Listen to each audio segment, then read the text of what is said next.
누가복음 15장 20절. 이에 일어나서 아버지께로 돌아가니라. 아직도 거리가 먼데 아버지가 그를 보고 측은히 여겨 달려가 목을 안고 입을 맞추니 아들이 이르되 아버지 내가 하늘과 아버지께 죄를 지었사오니 지금부터는 아버지의 아들이라 일컬음을 감당하지 못하겠나이다 하나 아버지는 종들에게 이르되 제일 좋은 옷을 내어다가 입히고 손에 가락지를 끼우고 발에 신을 신기라. 그리고 살진 송아지를 끌어다가 잡으라. 우리가 먹고 즐기자.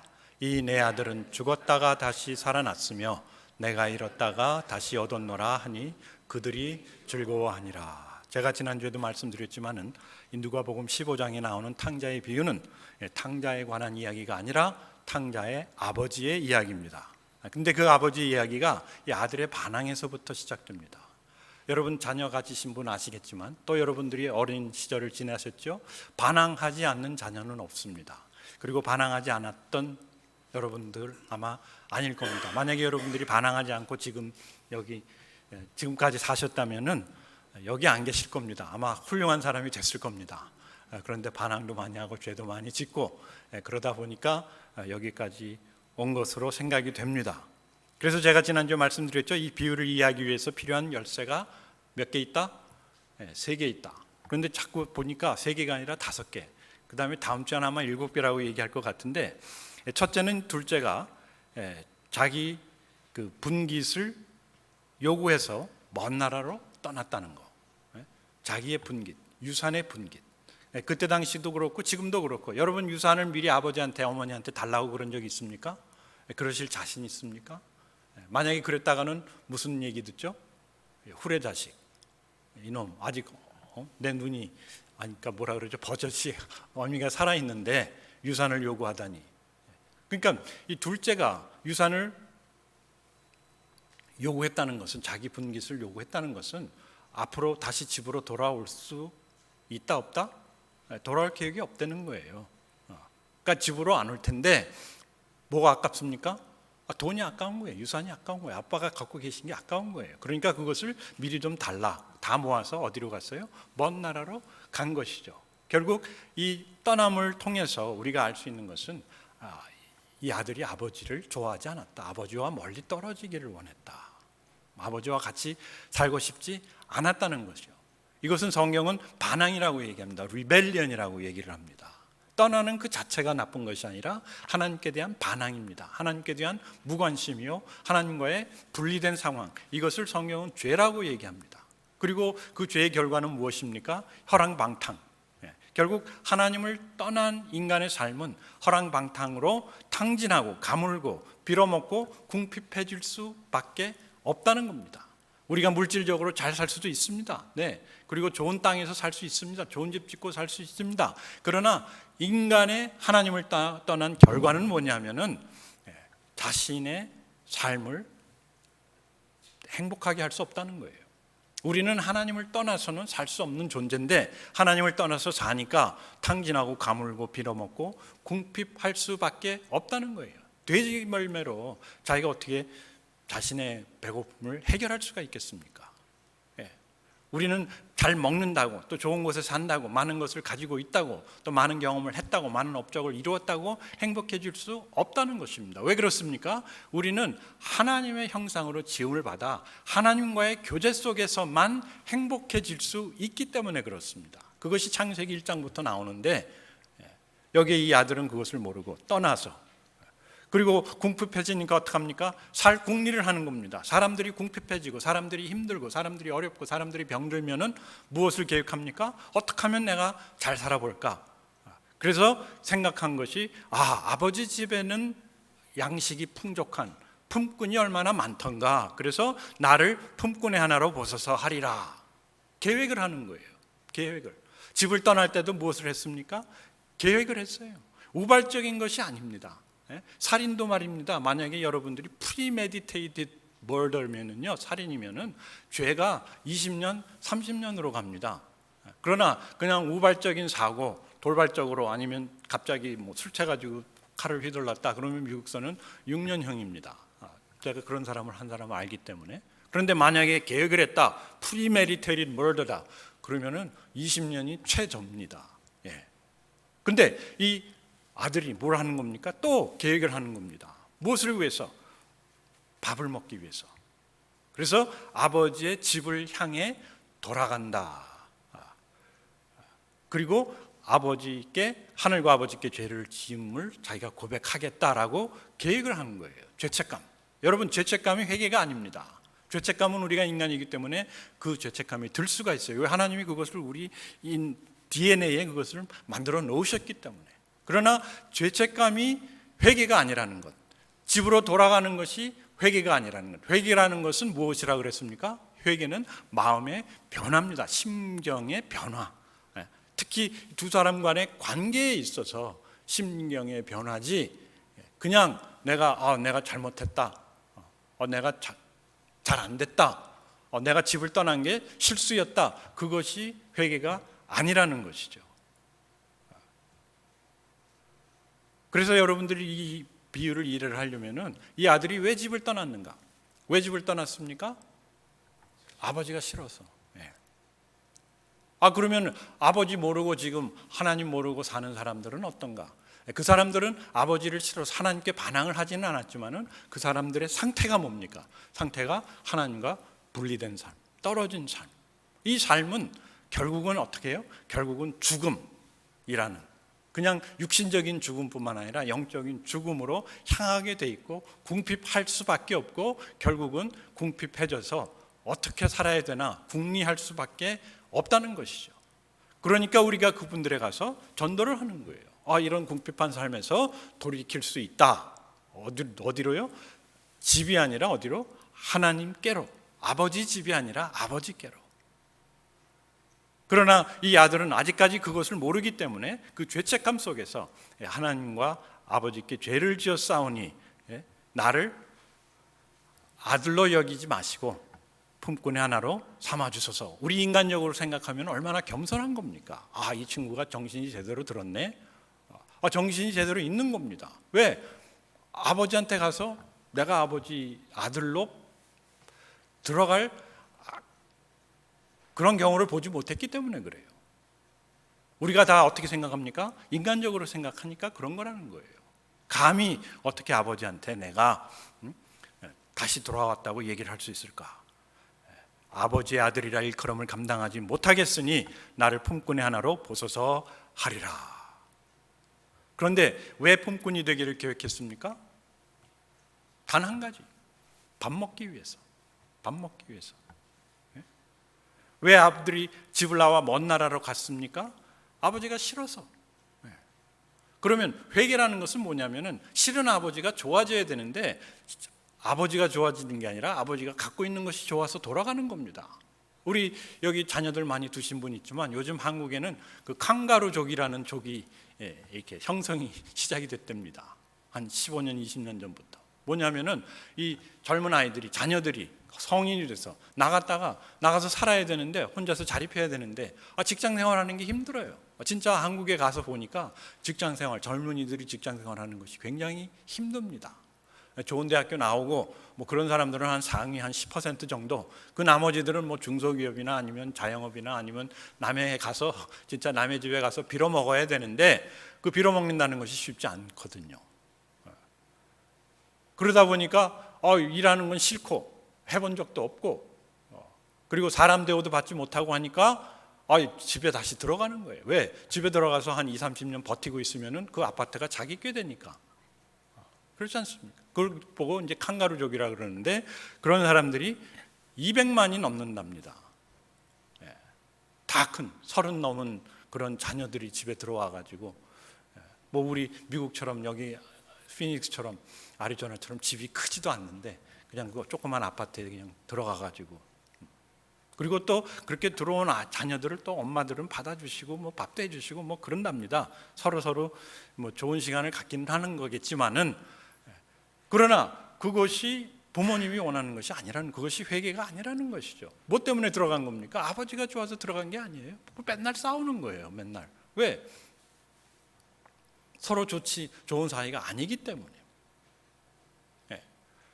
그래서 이 아들이 아버지께 죄를 지었다라고 하는 그 계획을 세워가지고 이제 들어가는 겁니다. 품꾼이 되기 위해서. 그런데 세 번째 열쇠가 뭐라 그랬죠? 아직도 거리가 먼데.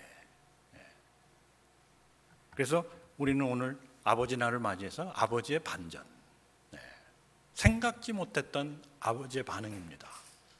여러분, 우리가 자녀를 감동시키려면요, 이 아버지처럼 반전을 해야 됩니다. 이렇게 예상된 거 하지 마시고, 우리 아버지들, 저는 그렇게 하지 못했어요. 그러니까 여러분들에게 다시 한번 이렇게 말씀드리는 건데, 이 반전이 필요해요. 아주 생각지 못했던 것으로 뒤통수를 탁 치는 겁니다.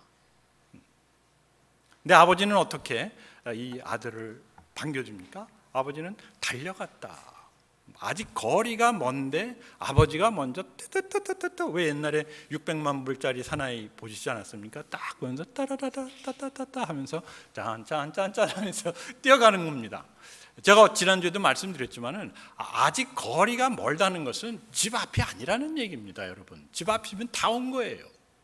거리가 멀다는 것은 먼 나라로 갔는데 거리가 멀다는 것은 적어도 2, 30마일, 적어도 서너 시간, 적어도 2, 3일을 가야 되는 그 먼 길에 있는 그 아들을 아버지가 먼저 보고 아버지가 달려갔다는 것이죠.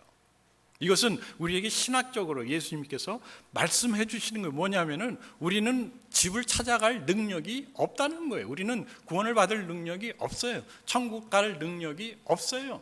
누가 찾아오지 않으시면은 천국의 주인 되신 우리 아버지 하나님이 찾아오시지 아니하시면은 우리는 그냥 길거리에서 가다가 죽을 수밖에 없는 인생인데, 하나님께서 예수 그리스도의 몸으로 이 땅에 오셔가지고 누구를 찾아오신 겁니까? 우리 한 사람 한 사람을 멀리서 보시고 뛰어온 거예요. 달려오신 겁니다. 그게 십자가입니다. 근데 이 아들이 터덕터덕 이렇게 뭐 힘이나 있었겠어요? 돼지구리에서 일하던 아들 그냥 턱 하는데 가만히 보니까 저기서 어떤 웬 노인이, 아버지 아마 노인이었겠죠? 요즘 나이가 드니까요, 제가 달리기를 잘했는데, 운동을 잘했는데 이게 안 맞아요. 이게 다리가 안 맞고 막 다리가 이렇게 막 올라가고요. 노인이 막 흰머리 노인이 아마 우리 장로님 정도 이렇게 연세가 들었었을 것 같아요. 장로님은 아주 건강하시고 달리기도 잘하실 것 같은데 이분이 그냥 막 달려오는 걸 보는 거예요. 저기 보니까 어떤 웬 노인이 막 뛰어와. 그래서 저 양반이 왜 뛰어오나? 화장실 가셔야 되나? 뭐 그렇게 하고 있는데 가만히 보니까 누구예요? 가만히 보니까 옛날에 보던 아는 사람인 것 같아요. 그래서 자세히 보니까 아버지야. 근데 갑자기 아버지를 만나니까 어떻겠어요? 내가 이거 어떻게 해야 되나? 도망가야 되나? 아니면은 목 꿇어 엎드려야 되나? 이건 상상을 하지 못했거든요. 아버지가 달려갔어요. 그리고 안아줍니다. 아버지가 이렇게 콱 하니까 한 대 때리는 줄 알고 이렇게 아마 피했을 것 같아요. 저 같았으면. 아빠가 막 나를 치려고 그러는구나. 그런데 때리는 게 아니라 이렇게 확 껴안는 거예요. 어디에 있던 아들입니까? 이 돼지우리에 있던 아들입니다. 그리고 며칠을 여행을 했는지 모르지만은 걸어서 여행하던 아들. 어디서 잤는지 뭘 했는지 전혀 모르는. 요즘 LA 가면은 길거리에서 자는 사람 많지 않습니까? 그런 사람들 얼마나 냄새 납니까? 얼마나 더럽습니까? 얼마나 추접합니까? 그런 아들을 그게 보이지 않았던 것 같아요. 그러니까 껴안고, 그리고 껴안는 것까지도 괜찮은데 입을 맞췄다. 뽀뽀를 했다는 거예요. 아마 처음에는 이 양반이 나를 물어 뜯으려고 하나, 죽이려고 하나. 근데 자기한테 입을 맞추고 안아줬다. 여기에서 저는 우리 자녀들을 어떻게 키워야 되는가를 나중에 깨달았어요. 나중에 뭐냐? 우리가 적극적으로 달려가야 된다는 거예요. 걔네들 보고 오라 그러지 말고, 야 너 일로 좀 와봐가 아니라, 내가 아이들이 공부하는데, 아이들이 있는데, 아이들이 방황하는 그 자리로 다가가야 된다는 거예요. 그냥 다가가는 것이 아니라 적극적으로 달려가듯이. 그리고 안아주고. 우리 아까 아이들 오니까 얼마나 안아주고 싶어요. 너무 이쁘죠? 근데 왼수 같은 또 자녀들이 있거든요. 꼭 뭐 깨끗하고 이뻐서가 아니라 그 아이들의 그 모습 그대로 이 진짜 실패하고 좌절해 있고 냄새나고 아무도 찾지 않고 아무도 반겨주지 않는 이 남의 아들은 제가 이렇게 안아줄 수 있어요. 왜? 한 번만 안아주면 그걸로 끝이니까. 남의 아들이니까. 그런데 우리 아이들은 이런 실패, 이런 허망한 허황된 꿈에 잡혀있는 아이들은 안아주는 게 참 쉽지가 않습니다. 그렇지 않습니까? 왜? 내 아들이니까. 내 아들은 잘 돼야 되는데. 그런데 우리 하나님 아버지는 그렇지 않거든요.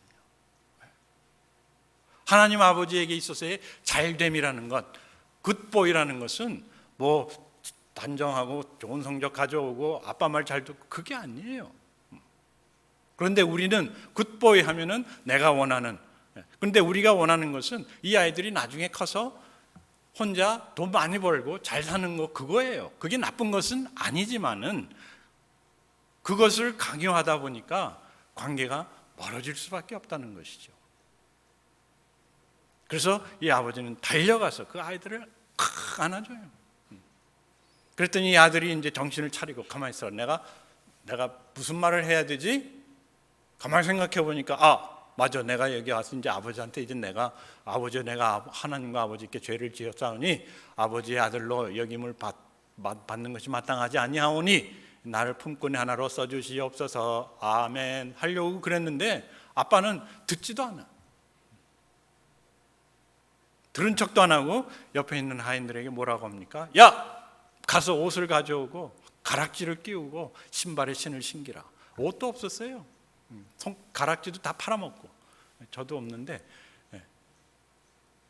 신발 신기라. 맨발로 다닌 겁니다. 아무것도 없는, 다 팔아먹고. 그때 당시 옷은 특히 이제 그 로브라고 얘기를 하는데 그것은 그 아버지의 그 집안의 아들의 상징입니다. 그리고 가락지는 요즘으로 얘기하면 크레딧 카드 같은 거였어요. 그래서 그 가락지로 가서 이렇게 도장을 꾹 찍고 물건을 가져오고. 그리고 종들은 신발을 신지 않았습니다.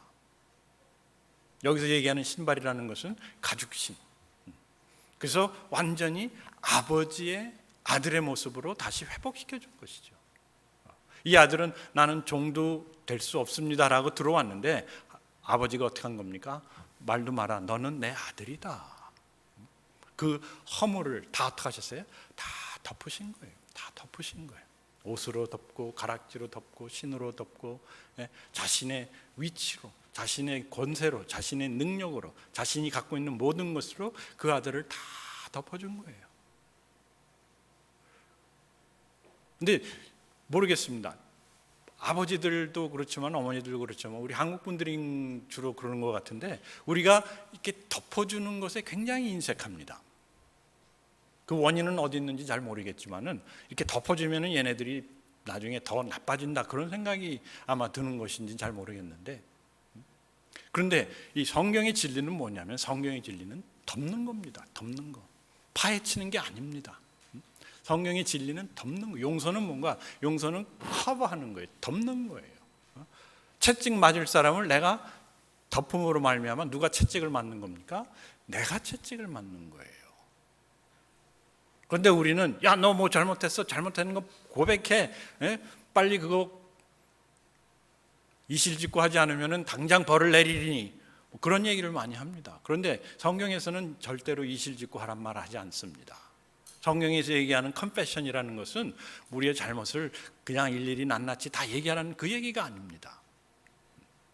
그런데 우리는 자꾸 남의 잘못 아니면 우리 자녀들의 잘못을 들추면서 그러나 여기 하나님 아버지는 완전히 덮어줍니다. 우리가 덮어줄 능력이 없는 게 아니에요. 우리 가진 거 그대로 그냥 있는 대로 아들의 실수 또 아니면 자녀들의 잘못 실패한 것 뭐 돈 잃어버린 것 이런 거 다 덮어줄 수 있어요. 뭐 자동차 사고를 내고 왔다.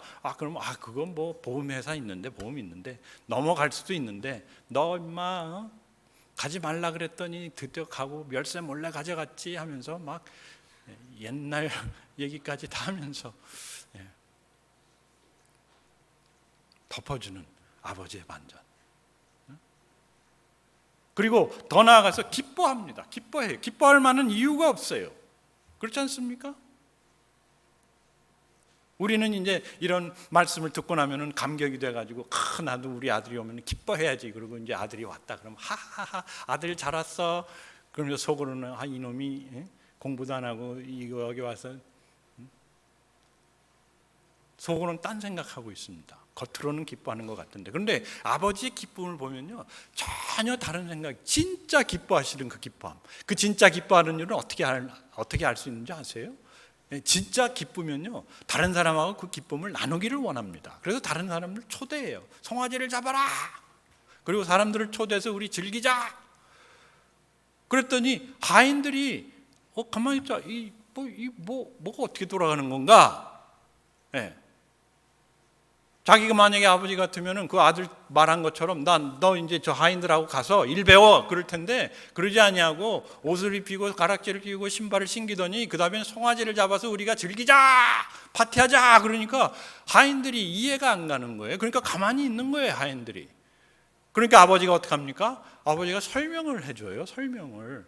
야, 이 아이는 죽었다가 살았고 또 돌아왔으니까 내가 기뻐서 잔치를 벌이는 거다 하니까 그제서야 하인들이 같이 즐거워하더라. 이해할 수가 없는 아버지의 반전. 왜 그런가? 아버지께 소중한 것이 우리가 소중한 것과는 다르다는 거예요. 아버지는 무엇을 소중히 여깁니까? 성공보다 생명입니다. 성공보다 생명이에요. 우리는 말로는 나는 기독교인이니까, 나는 하나님을 믿으니까 성공보다 생명이다, 네가 더 중요하다 그렇게 얘기를 하지만은, 그러나 우리 마음 뒷구석에 뭐가 있습니까? 진짜 얘가 성공을 해야 되는 그런 부담이 들어가 있는 겁니다. 그렇지 않습니까? 진짜 저희 자녀들이 그냥 살아있는 것 그것만으로 나는 참 행복하다. 아이들이 12살 때까지는 그래도 괜찮아요. 근데 그 이상 넘어가면은 그렇지 않아요. 저 왼수가 되더라고요. 네.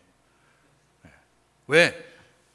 생명보다 성공이 먼저기 때문에, 나의 위신이 먼저기 때문에.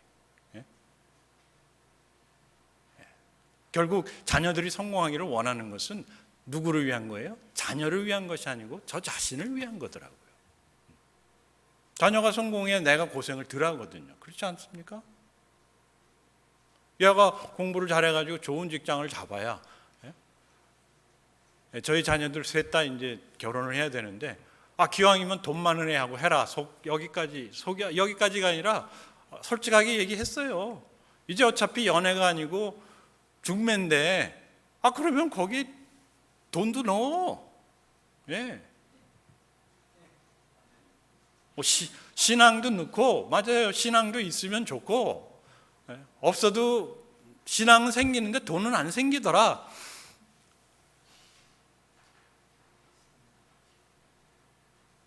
그런데 아버지께 소중한 건 성공이 아니라 생명. 이게 이러한 반김으로 나타난 것이죠.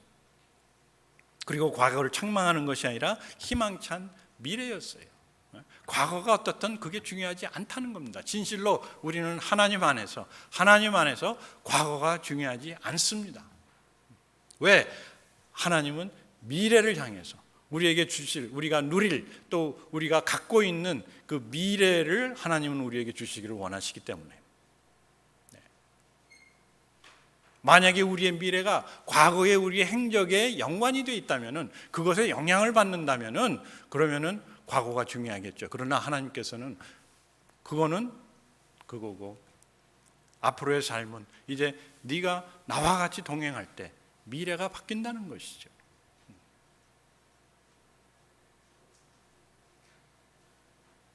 그리고 섬김이 아니라 즐김입니다.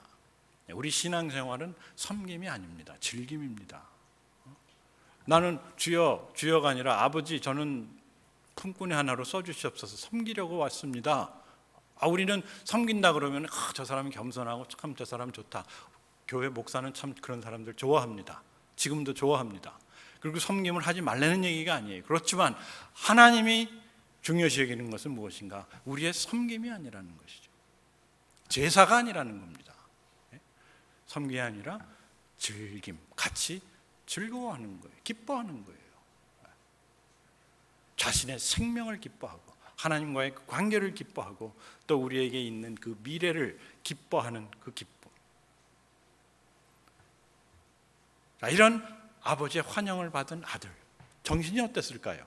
이게 뭐 몇 시간을 통해서 몇 달을 통해서 일어난 것이 아니라 순식간에 일어난 겁니다. 5분? 그렇죠? 5분 정도 걸렸을까요? 얼떨떨했을 거예요. 야, 이게 뭔가 헐, 뭐 요즘 얘기하면 우리 아빠 드디어 정신이 나가셨구나. 아빠가 내가 집을 나간 뒤 많이 변했네. 아빠가 변한 겁니까? 아빠가 회개한 겁니까? 하나님, 제가 잘못해가지고 우리 아들이 도망을 갔습니다. 다시 돌아오면 제가 잘할게요. 아빠가 회개를 한 겁니까? 아니에요. 누가 변합니까? 아들이 변하는 거예요. 아마 추측컨대 아들의 마음이 변했을 것 같아요. 아버지의 환영이 고맙고, 예? 그렇지 않겠어요? 전혀 기대하지 않았는데 품꾼이 되기로 왔는데 아들로 받아주시니까 고맙고, 또 그 아버지를 모르고 자기가 어떻게 했어요? 도망갔으니까 미안하고, 또 아버지의 재산을 다 탕진했으니까 미안하고, 그리고 어떻게 합니까? 마음이 동요하기 시작합니다. 변하기 시작합니다. 어떤 마음이요? 아버지에 대한 마음이 변하기 시작해요. 내가 왜 이 좋은 아버지를 떠났을까? 네? 회심. 우리는 이것을 회개라고 합니다. 그리고 결심. 나는 이제부터 아버지를 위해서 살아야 되겠다.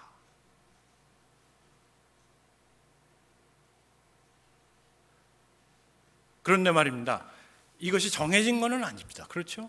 아무리 하나님이 우리에게 이러한 은혜를 베푸신다 할지라도 우리의 변화, 우리의 마음의 변화는 누구에게 주어져 있습니까? 우리 자신에게 주어져 있는 거예요. 자유의지가 계속되어 있는 거예요. 그러니까 성경에는 예수님께서 이 비유를 말씀하시면서 그 후에 아들이 어떻게 됐는지는 전혀 얘기가 없습니다. 왜? 그것이 중요한 게 아니고, 그런 아들이다 할지라도 하나님께서는 이렇게 달려오시고 안아주시고 받아주시고 덮어주시고 즐거워하신다라는 것을 강조하기 위해서. 그런데 이러한 하나님의 은혜와 하나님의 사랑을 받았을 때, 느꼈을 때 결국 그 하나님의 인자하심이 우리를 인도하여 회개하게 하신다는 것이죠. 여기에서 비로소 회개가 일어나든지 아니면은 이 아들이 또 도망갈 수 있어요. 그렇지 않습니까? 예. 와가지고 보니까 아버지가 그냥 나를 잘 봐주시네, 또 돈도 주시네, 내 방도 그대로 있네, 밥도 잘 주시네, 옷도 입었네, 가락지도 생겼네, 뭐 이러면서 며칠 후에 또 여자친구가 전화가 왔어. 야, 건우가 아니라 참, 야, 누구야? 우리 저기 뭐 누가 왔다는데 가서 구경하러 가자. 그러면 또 나갈 수 있어요, 없어요? 있어요. 그렇지만 그 마음 깊은 속에 뭐가 있습니까? 하나님의 아버지의 사랑이 있는 겁니다. 아버지의 용서가 있는 거예요. 아버지의 인내하심이 있고 아버지의 오래 참으심이 그 마음속을 벌써 변화시킨 거예요. 이것이 회개입니다. 그것이 소위 말해서 컨빅션이라는 겁니다. 하나님의 사랑으로 우리의 마음을 찌르는 것. 그리고 그러한 찔림이 있을 때 뭐가 나옵니까? 아야! 신음이 나오는 게 아니고 컨페션이 나오는 거예요. 여러분 막 죄를 고백해, 죄를 자백하면 용서해 줄게. 저 그런 얘기 많이 들었습니다, 우리 어머니한테. 그래서 자백하면 혼나요. 이거 누가 훔쳐갔어? 이거 누가 깼어? 자백하면 혼나요. 자백하면 용서해 주겠다 그래 놓고 자백하면 혼나요. 근데 자백은요, 마음에 찔림이 있을 때 나오는 것이 고백입니다. confession입니다. conviction leads to confession이에요. 결국 추측건대 아마 이 아들은 아버지를 위해서, 아버지와 같이 비록 자신이 부족하고 자신이 죄를 많이 지었지만 열심히 살지 않았을까. 즐거워하지 않았을까? 그것이 회개요, 그것이 영생입니다. 우리 같이 기도하겠습니다. 하나님, 저희들이 오늘 이 귀한 탕자를 받아주시는 아버지의 비유를 통해서 하나님 아버지의 마음이 어떠한지를 다시 한번 살펴보았습니다. 그동안 하나님께서 저희들을 참으시고 받아주시고 또 이 아버지와 같이 우리에게 달려오시고 안아주시고 덮어주시고 용서하시고 자비를 베풀어 주심을 다시 한번 감사합니다. 만일 우리가 이 사랑을 깨닫지 못했더라면 지금 이 자리에 있을 수도 없고 또 이렇게 편안하게 평안하게 또 기쁨으로 살 수 없음을 이 시간 고백합니다. 하나님, 그 귀한 사랑 더 깊게 깨닫게 하시고 그 하나님을 더 잘 알게 하시고 그 하나님을 믿고 의지하고 사랑하고 경배하고 예배하고 전하고 즐기며 사는 우리 모든 식구들 될 수 있도록 우리의 마음을 찔러 주시옵소서. 예수님 이름으로 기도합니다. 아멘.